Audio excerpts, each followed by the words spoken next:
Apollo 11 moon mission, astronaut Buzz Aldrin tells us what he thinks he saw. Arizona's former governor once dismissed the Phoenix lights that stunned hundreds of eyewitnesses 10 years ago. He'll explain why he now says they could not have been military flares. Plus, the stories behind the close encounters former Presidents Gerald Ford and Jimmy Carter allegedly had. And a return to Roswell, New Mexico, where the UFO controversy began 60 years ago with the man who says his father showed him debris from an alien spacecraft. It's all next on Larry King Live.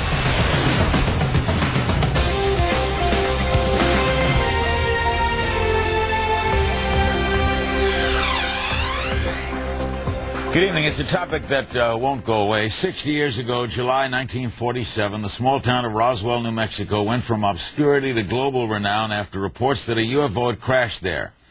Today, people who suggest the possibility that life exists in other galaxies look to Roswell as a modern event that seems to back up the theories. We welcome Dr. Jesse Marcel, Jr. Here in Los Angeles. He was shown UFO debris by his father, Major Jesse Marcel. He's author of The Roswell Legacy. Stanton Friedman, one of the foremost experts on Roswell and UFOs. And in Roswell, New Mexico, is Julie Schuster, Executive Director of the International UFO Museum and Research Center at Roswell. Julie's father, Walter Hott, was the Public Information Officer at Roswell Air Base. He put out the press release about the UFO. Dr. Marcel, tell us about your dad. Well, he was the base intelligence officer for the 509th Bomb Group, which is the bomb group that dropped the atomic bomb on Japan and won the war for us. They were based at Roswell? They were based at Roswell, at Roswell Army Airfield. And as the intelligence officer, his job was to investigate unusual events. And the rancher found some strange debris on his ranch land some miles northwest of Roswell. He called the sheriff, brought some to the sheriff. The sheriff didn't know what this was. So the sheriff then called the base commander, Colonel Blanchard, to look into this. And since my dad was the intelligence officer, he sent he and a CIC agent out to the ranch. CIC was a forerunner of the CIA at that time. Counterintelligence. Counterintelligence. And when my dad got out there, he had a large area of strange-looking debris. This was not remains of a weather balloon or a radar target, because the rancher had found those before. So this is totally different from that. So in order to determine what this was, he picked up a certain represented portion of the debris, brought it into Roswell. Now, it just so happens our house was on the way to Roswell, to the base there. So even though it was late at night, maybe 1 o'clock in the morning, he came in, woke my mother and myself up. You were a kid? I was a kid, 11 years old at that time. Mm-hmm. And he had already spread some debris out on the kitchen floor. And he said, look at this. I think this is parts of a flying saucer, or words to that effect. And being a child, I was not quite sure what a flying saucer was, but he was so excited, I thought, well, I better look at this. So he's looking for... He was a major. He was a major at that time. And he said, look at this. There's look for electronic components, like vacuum tubes, resistors. It wasn't anything like that at all. But it was strange. There was foil. There was... so what eventually happened? What did he see? Okay, what he did, we looked at this for a period of time. Then he gathered it back up, then brought it back to the air base that night. And... consequently, flew this to General Ramey's office in Fort Worth. And when he came home later, he told my mother and myself, never talk about this again. It was a non-event, don't talk about it, period. General Ramey was head of the 8th Air Force.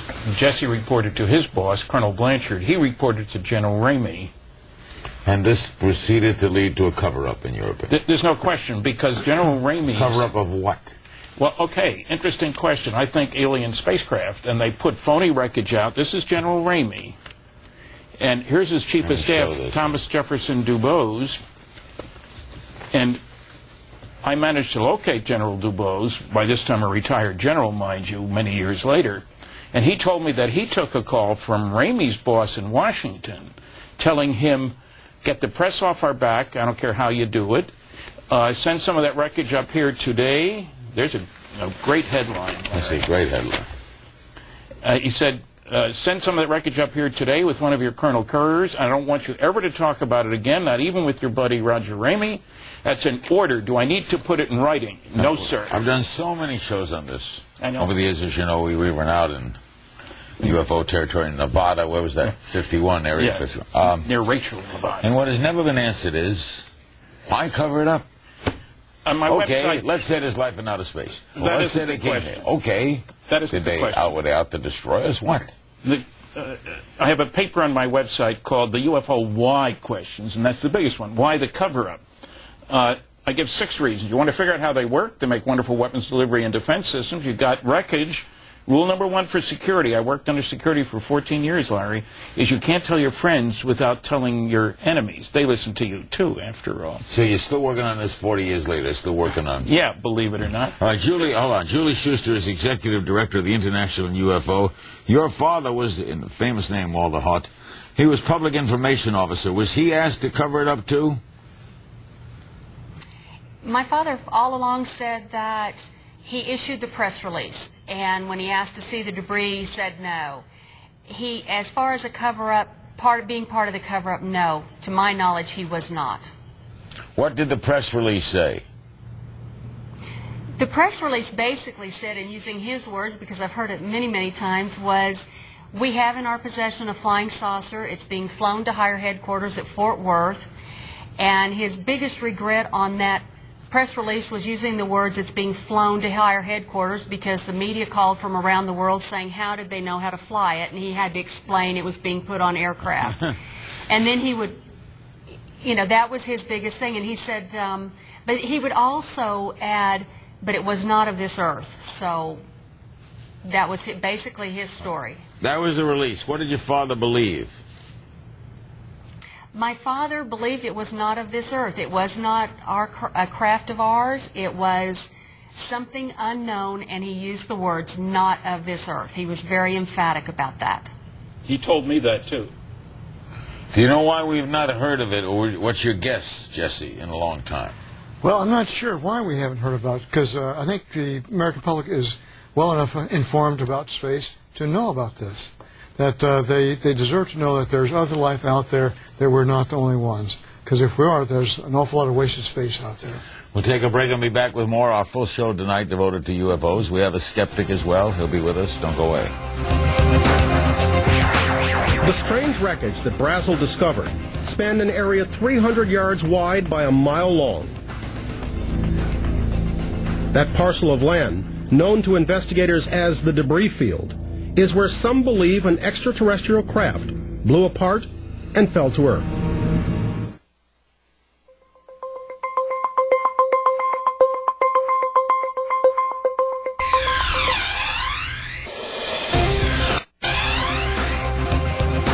Over that period of time, dummies were dropped all around there. And I think it's logical to assume that the people there saw Air Force ambulances come out, they saw gurneys come out, they saw body bags come out because the dummies were put into body bags to protect them. They saw people in pith helmets. They saw people in shorts out there brushing the bushes looking for the remnants of the balloons. And when you put all that stuff together and spin it, you find that it fits perfectly with many of the occurrences in Roswell during that era.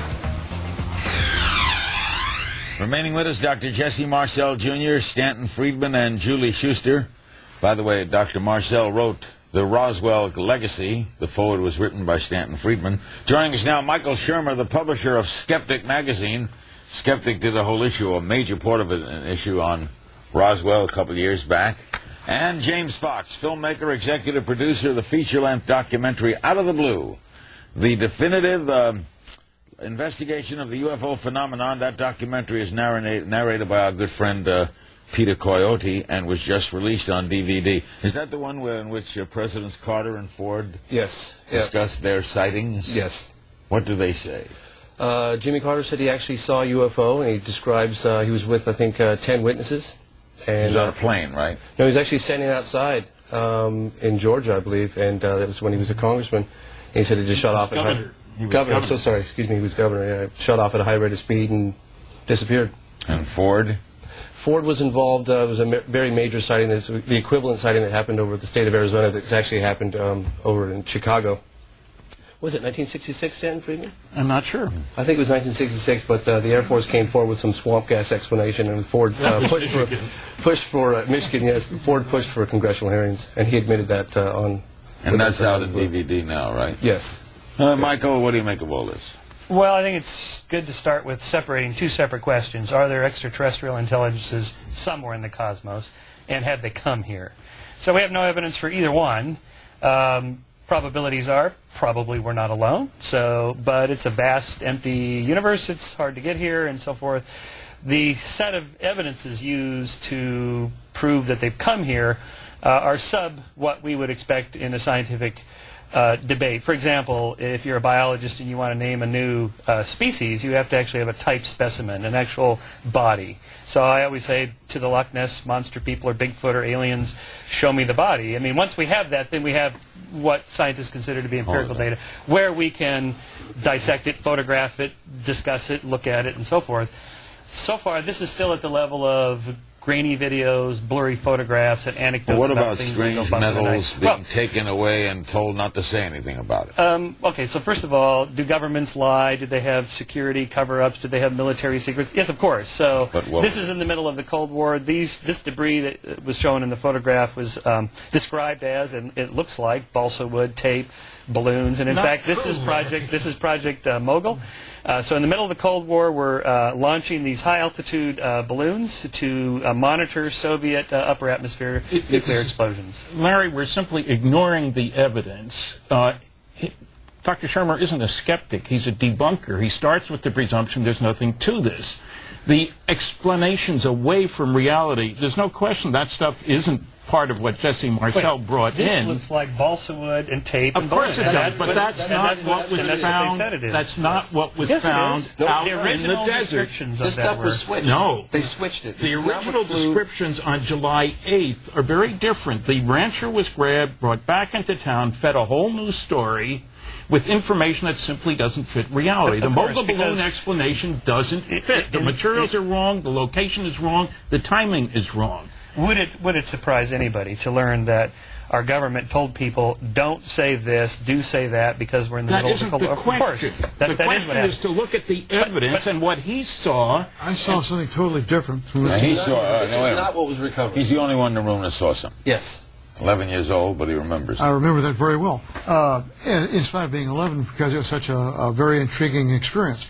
You know, the most important thing I saw was the beam-like material had some symbols along the inner surface. They were purple, violet, semi-reflective of light, but small, about 3/8 of an inch in diameter, or in length. They didn't look like anything you'd ever seen? I thought at first it was like Egyptian hieroglyphics, but it wasn't. It was more like mathematical or geometric symbols. And they're all... Did you have another guess for it? Not at that time, no. His father told me when I first talked to him back in the 70s that there was nothing conventional out on that field. We got an area 3/4 of a mile long, hundreds of feet wide, nothing conventional. Julie, did your father see it? My father came out with a statement after his death we released that said he did see the craft, yes. He did see it. Find anything in the craft? Did he find anything in the craft? I don't know. He doesn't go into that in the statement, and he was not privy, he was not out at the site. What he saw, I believe, was at the Air Force Base. Weaponry aside, Michael, well, if they are extraterrestrials, why hide it? Yeah, right. That's what I say. Why hide it? Look, this would be the greatest discovery in the history of science. NASA would be elated. Of course, they go to Congress to get more funding. Why would anybody cover this up? And look what happens when they make even the smallest discoveries. Of course, we hear all about it. James? I have a question to ask you. Yes. If UFOs, and I'm speaking hypothetically for a moment here, if UFOs are real, it would be one of the greatest discoveries of our time. Do you agree with that? Of course. Now, if UFOs, when I use the word if, were buzzing around in our airspace, who would be best equipped to know about it? Well, our government, perhaps. Military? Maybe. So we've got the highest-ranking military officials in the world telling us right now that these things are real. We've got generals, we've got admirals, we've got colonels, we've got presidents, governors. Look, if we can't believe them, who can we believe? A lack of evidence. I'm sorry, if we can't believe them, who can we believe? Well, I wouldn't necessarily... Listen, guys, wait. Evidence. You don't talk about evidence. This is simply a lack of evidence. So when I say, where's the spacecraft? You say, they hid it. Where's the documentation? They covered it up. This is like the weapons of mass destruction thing. Where's the evidence? The fact that we can't find any means that they're there because Let me get a break, and we'll be right back with more on this edition Larry King. Live. The universe we live in. What is our relationship to the larger reality? I looked up, and all of a sudden, there was this, you know, gotta say it, flying saucer. Didn't even make a sound. Not even a sound. Il s'est posé very fast. I saw one, but I don't know where it just disappeared.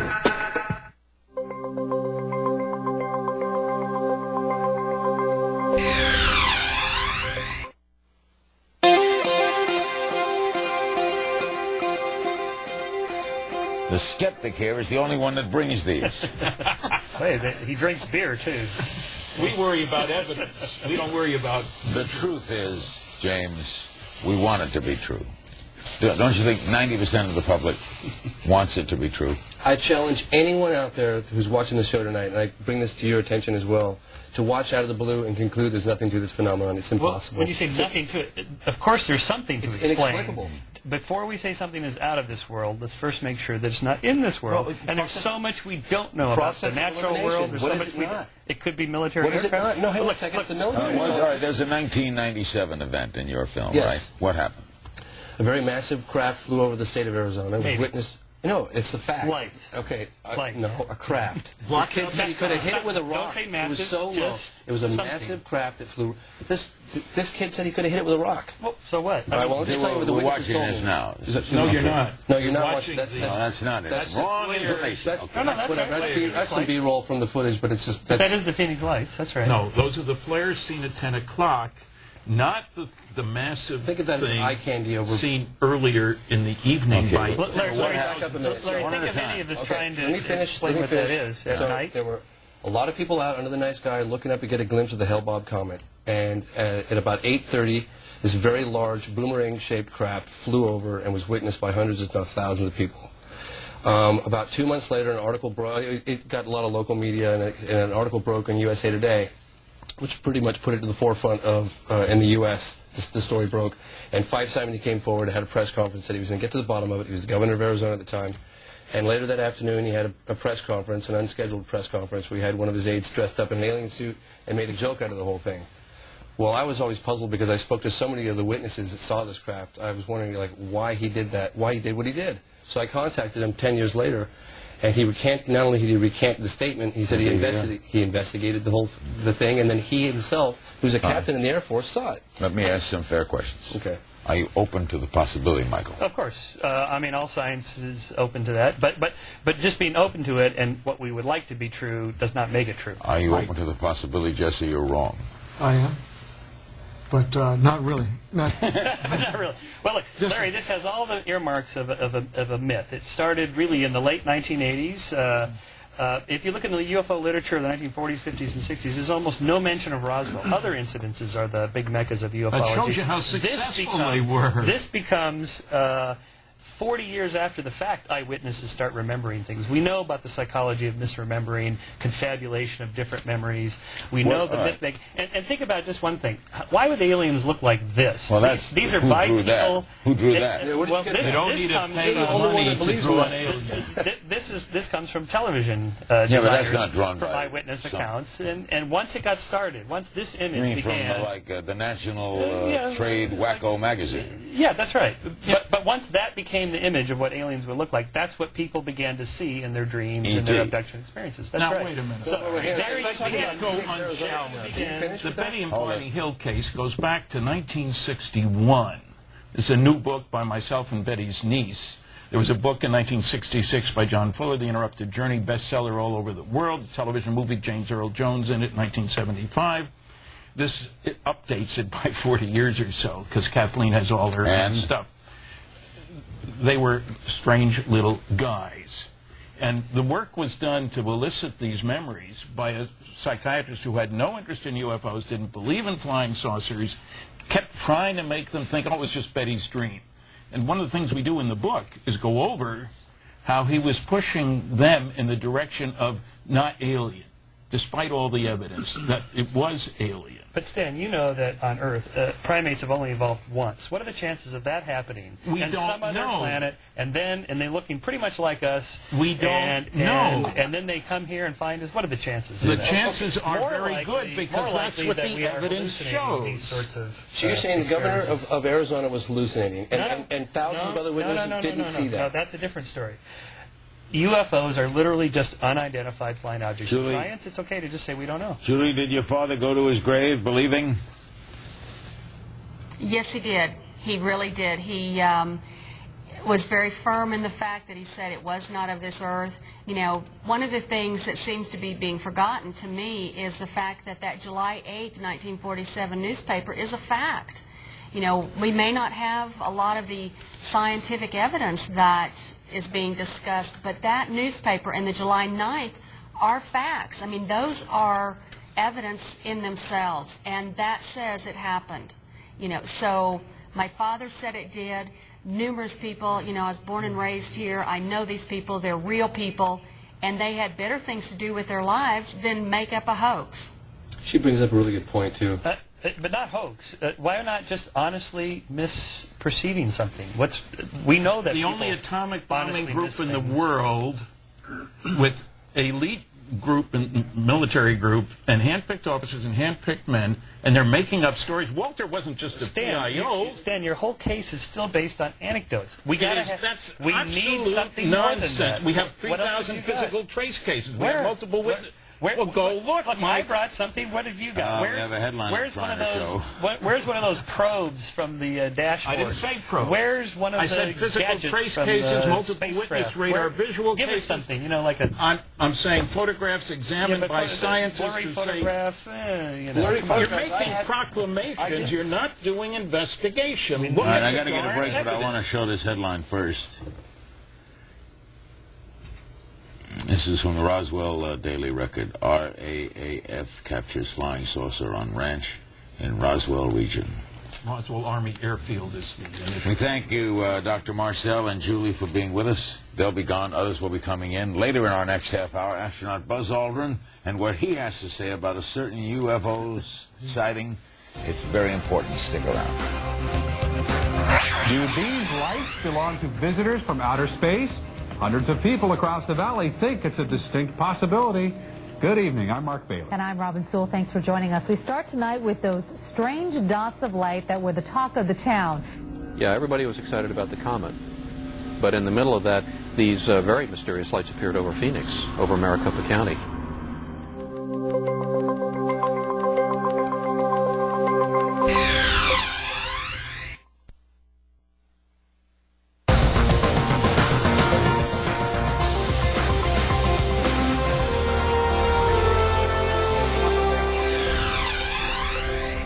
Welcome back. Just a quick heads up for all you computer-savvy viewers. Our latest podcast is now available online. You can download it anytime you want.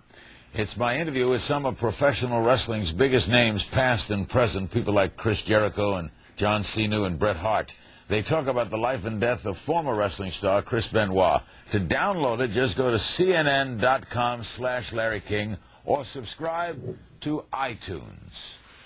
Stanton Friedman remains with us, so does Michael Shermer, so does James Fox, whose film Out of the Blue, the definitive investigation of the UFO phenomena, is available on DVD. And we're now joined by George Noory, the host of Coast to Coast, a radio show that counts a large number of UFO enthusiasts among its listeners. How did that develop, George? Larry, we followed in your footsteps. Of course, you made the fort for us, and then Art Bell came along, and then I replaced Art in it. Oh, so you do the all-night show? I do the coast-to-coast AM all-night show. And I never got UFO callers. Never? No, occasionally. But Bell got UFO. Art got them all. He got them all. And now you get them. And now I get what used to... What percentage are Cookieville? Cookieville? I'd say about 10%. That's all? Honestly. Have you become a believer? I have believed that this planet has been visited since I was a little boy. My mother brought me home a book once by Walter Sullivan, the late New York Times science writer, called We Are Not Alone. I was convinced that there was something going on. Ironically, when I was 21, my very first radio interview was with Stanton Friedman in Detroit. First one. And he hasn't changed since. Do you book people like Michael Shermer on? Michael's been on the program. He is what I call my skeptic. He debates people. He goes in the cage. 2 go in, 1 comes out. What do you think the answer is to the unanswerable? Why, if it happened, why is it covered up? I don't necessarily know, Larry, why it's covered up, but a couple things have happened just in the last several weeks. You just had Julie on, Walter Haut's daughter.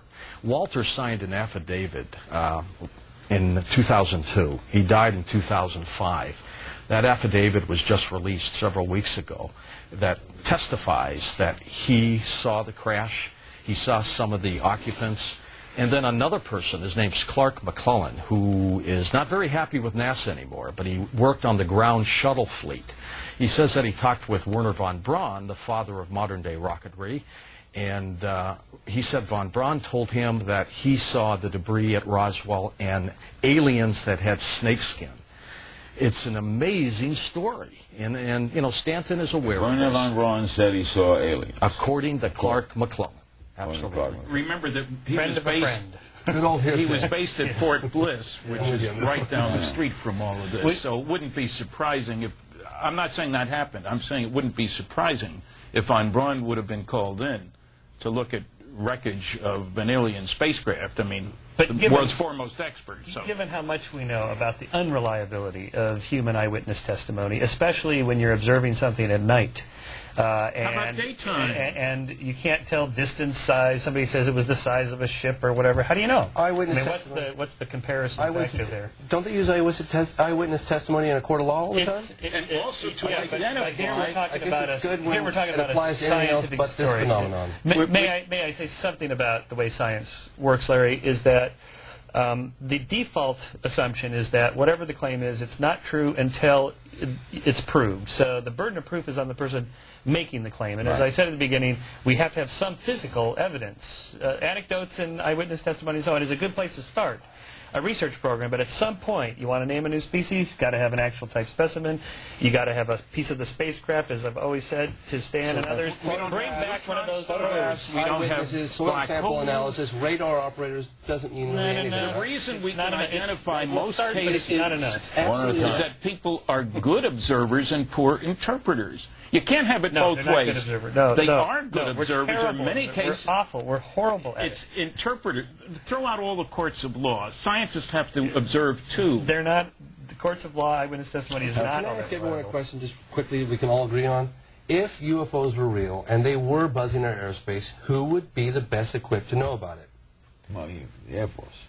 Right, and they're telling us that these things are real. Why aren't we believing them? Saying that? Who is saying that? At what point? We've got FAA officials, we've got colonels and generals and admirals and pilots, and just the list goes on. Why would they be any better than you or I? Because they're trained to know. No, they are trained observers. No, you can't say trained observers are no better than just regular observers. But at what point do you not we know believe this from people? The research. I mean, Michael's been on the program. Walter Haut signs an affidavit that says, I saw these. I saw something. Yes, of course. If a pilot is flying a plane, commercial airliner, and he spots something, who does he report it to?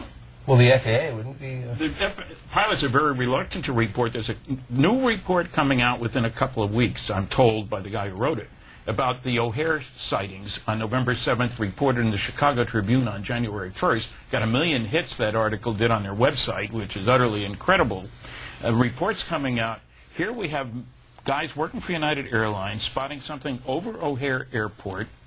What are we supposed to do with those guys? Dr. Richard Haynes, retired NASA scientist, has written a report. It'll be out very shortly. There's an organization called NARCAP, National Aviation Reporting Center for Anomalous Phenomena. You didn't hear the word UFO in there. Yeah, but Stan, you don't have to do anything. You say, what do we do with it? You don't have to do anything with it. In science, anomalies always exist. I'm a physicist. Yeah, but you don't have to go from something we don't know to say, I don't know what this is, to I believe it's an extraterrestrial craft. Let me get I'm going to get a break, come back, and then we're going to spend a segment with Buzz Aldrin, the second man to walk on the moon, and then Fife Symington, the former governor of Arizona, and then our panel will come back to close the show. We'll be right back with my friend Buzz Aldrin right after this.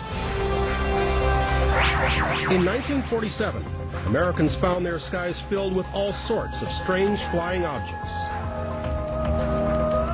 The UFO phenomenon really took off actually in June of 1947 in the state of Washington, when a pilot by the name of Kenneth Arnold saw many objects going in formation at a very, very high speed by Mount Rainier in Washington. Arnold said that the 9 silvery objects he'd seen looked like saucers skipping over a pond. The next day, his story was front-page news, and a new term entered the American lexicon: flying saucer.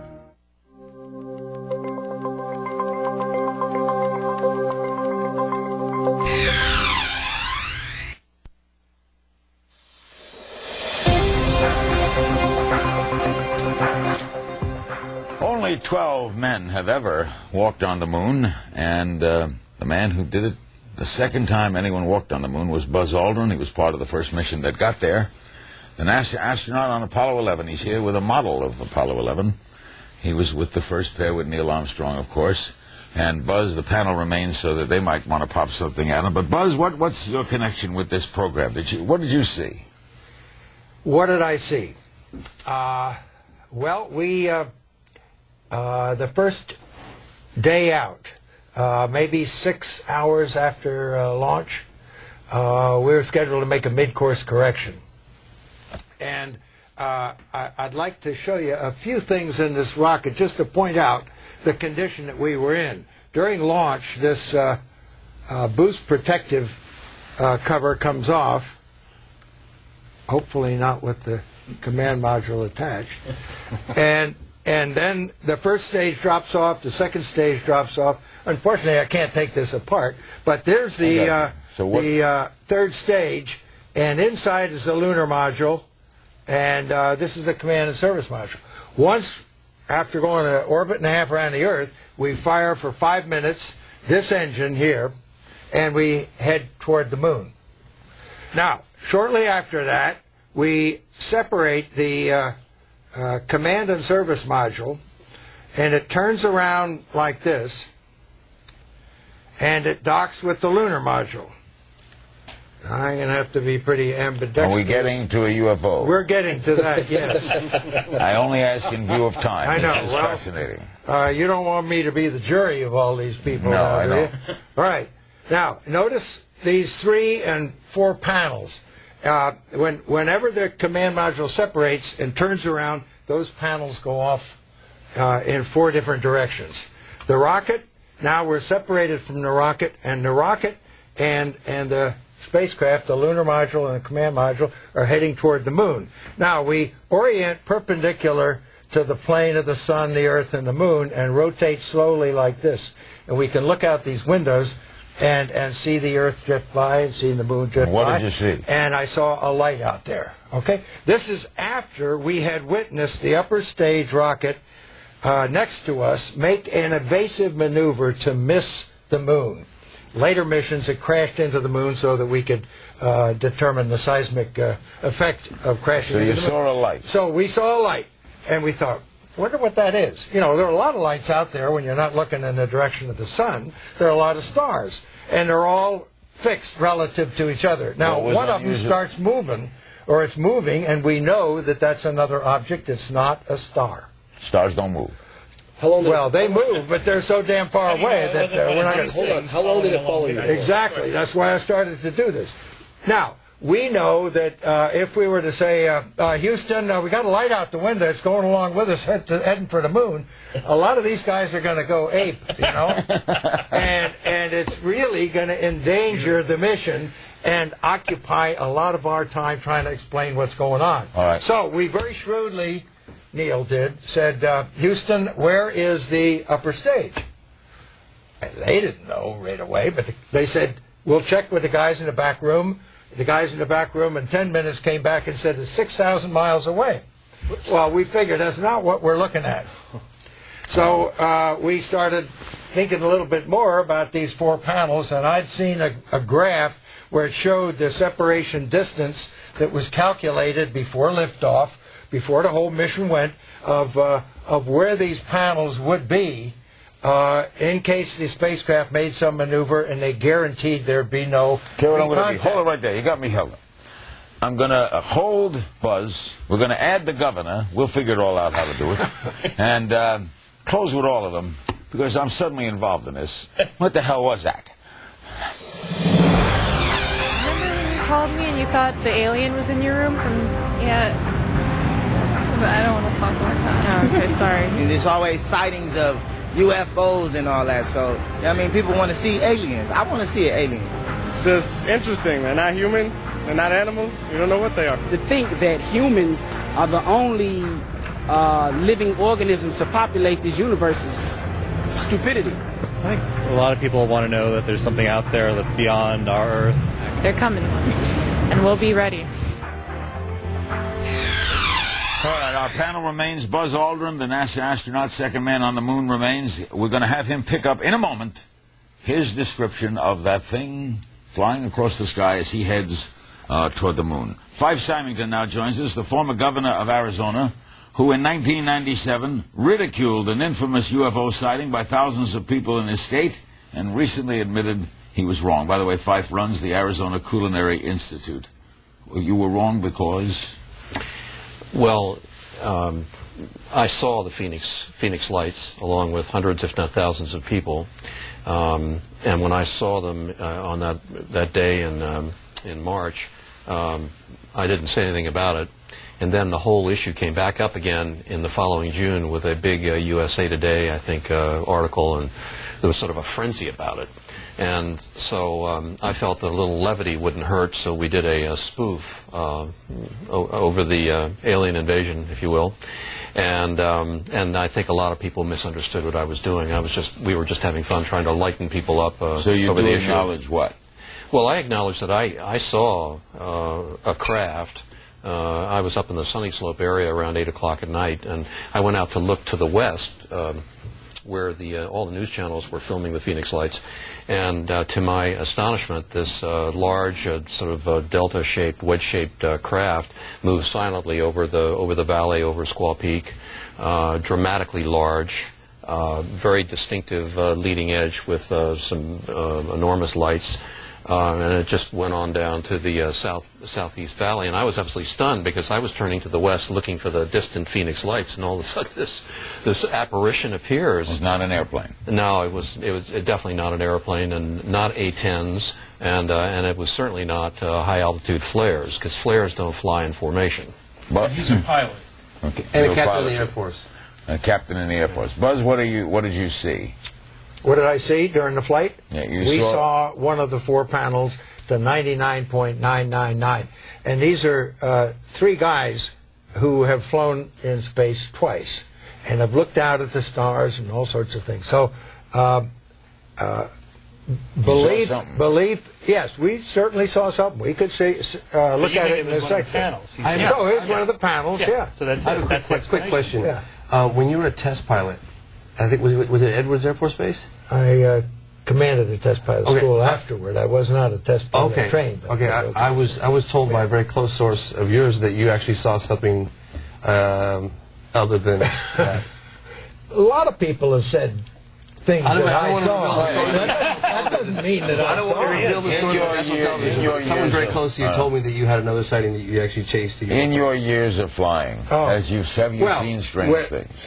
I was flying T-33, I guess, and I looked out and saw a star out there, but it wasn't a star, it was Venus, but it kept following me all along, and you would swear that it's another object out there, and you can turn, and I want to congratulate you on your magic show last night with all the illusions, because now we're getting a lot more illusions tonight. And can you explain everything that happened with Chris Angel last night? No, you can't. It doesn't make it. That's right. All right, here's what I'm going to do, folks. I'm going to take a break, come back, and get the thoughts in a wind-up session of what all these people think, and especially what the governor and what Buzz think about what the 4 others have been talking about when we come back. Public interest in the last few years has increased very greatly in a phenomenon which has been identified as flying saucers. These stories have led to much fiction and much fancy.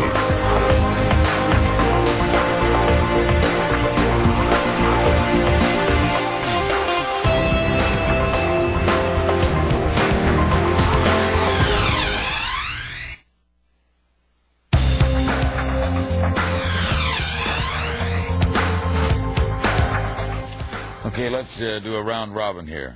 Buzz, what do you think after all you've heard tonight? You think there are... I wish I could solve your dilemma. I think it's fascinating to hear both sides of this. I really do believe that you need to have very firm evidence, and cover-up is something that just doesn't exist for very long. Sooner or later, somebody's going to squeal on it, and I just can't believe that that we would be covering up such a major, significant event as true evidence of beings from somewhere else. Governor, from what you saw, was that from outer space? I think it was from another world. I've never seen anything like it, Larry. It was enormous. It's unlike anything I'd ever seen.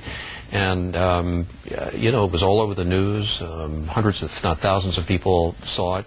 It was huge, right? Yeah, and so... Traveling fast. So I know of no other explanation unless Phantom Skunk Works have something cooking that we don't know about. And two distinguished gentlemen, an astronaut, a governor, different views from what you've seen. Well, I didn't see what he saw. I'm not sure. You say you're waiting for people to come forward. People have come forward. High-ranking military officials have come forward and talked about the validity to this phenomenon. Do you think we're ever going to know? No. I hope so. I'm an optimist. Before I leave this planet, I think. And I think this year will be a good year because the media are finally beginning to recognize that there's an awful lot of interest in this subject. You know that, but not everybody does. We'll never know your side, will we? Because they'll always say... Well, no. As soon as you we can have never prove it. As soon as we found an actual alien, a body, an actual spacecraft, one of those probes that we hear all about, if somebody brings one of those, okay, there. That's all we need. That's all science needs, is some kind of empirical evidence. Think we'll ever know, James? I think that if you watch Out of the Blue, you'll know that we are definitely and have been misled for 60 years or more. I mean, there's no question. I haven't had one person watch this movie with the evidence that we've collected from all around the world. And by the way, I'd like to mention my co-producers, Boris Zuboff and Tim Coleman. But I challenge anyone to watch Out of the Blue and then conclude there's nothing to it. It's impossible. George, you think we'll know? Vast universe, Larry. To think that we haven't been visited before, I think is foolish. One of Buzz's colleagues, Edgar Mitchell, Apollo 14, has told me that he believes we've been visited by extraterrestrials. I think it's real. Think we will know, Governor? I hope so. I'm going to be really disappointed if we don't have. But of course, the skeptics, the professional skeptics, won't be happy unless there's a body. But you know, we have a lot of evidence, a lot of photographs, a lot of news media coverage of it. In the Lights Over Phoenix was a very compelling, dramatic event, seen by so many people that it's you can't just kind of blow that off and say, oh well, that everybody in Phoenix was hallucinating. We're almost out of time, Buzz. I think we're within several hundred years of being able to visit somewhere else. All right. Now, the odds of our being visited in the last 60 years, when we're so close, and you look at the billions of years that we've been in existence here, what an odd coincidence it is that two societies just happen to interact with each other at this time. Thank you all very much. When you consider that we want to see things. We're out of time. We'll go look at the moon, Buzz, you and I. Thanks very much for joining us. Anderson Cooper, AC 360 is next, up on the...